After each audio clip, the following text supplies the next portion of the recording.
இணைய மோசடிகள், போலியான செய்திகள், இணைய மிரட்டல்கள் ஆகியவற்றில் இருந்து இளம்பெண்களை பாதுகாக்க டிஜிட்டல் கல்வி அறிவுக்கே அதிக முன்னுரிமை அளிக்க வேண்டும் என்று பிரதமர் துணைவியார் டத்தோஸ்ரீ டாக்டர் வான் அசீசா வான் இஸ்மாயில் உறுதியாக வலியுறுத்தியுள்ளார். குறிப்பாக, செயற்கை நுண்ணறிவு மூலம் உண்மைக்கும் பொய்க்கும் இடையிலான வேறுபாட்டை கண்டறிவது இன்று மிகப்பெரிய சவாலாக மாறியுள்ளதாகவும், இஃது இளம்பெண்களின் பாதுகாப்பிற்கு அச்சுறுத்தலாக இருப்பதாகவும் அவர் அதிர்ச்சி தகவலை தெரிவித்தார்.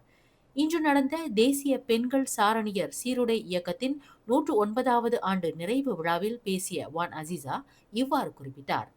இணைய மோசடி, இணைய மிரட்டல் போன்ற அபாயங்களில் சிக்காமல் இருக்க மாணவிகள், சீருடை சங்கத்தினர் ஆகியோரின் மத்தியில் விழிப்புணர்வும் பாதுகாப்பும் உடனடியாக உறுதி செய்யப்பட வேண்டும் என்று அவர் அவசர அழைப்பு விடுத்தார். இந்த சவால்களை எதிர்கொள்ளும் திறன் கொண்ட, தொழில்நுட்ப அறிவும் நெறிமுறையும் கொண்ட தலைமுறையை உருவாக்க அவர் இளம்பெண்கள் ஆதரவு குழுவையும் அதே விழாவில் தொடக்கி வைத்துள்ளார். மேலும் செய்திகளை தெரிந்து கொள்ள கீழே இருக்கும் பெல் பட்டனை அழுத்துங்கள். உங்கள் மகிழ்ச்சியை வெளிப்படுத்த லைக் மற்றும் ஷேர் செய்யுங்கள். தொடர்ந்து திசைகளோடு இணைந்திருக்க சப்ஸ்கிரைப் செய்யுங்கள்.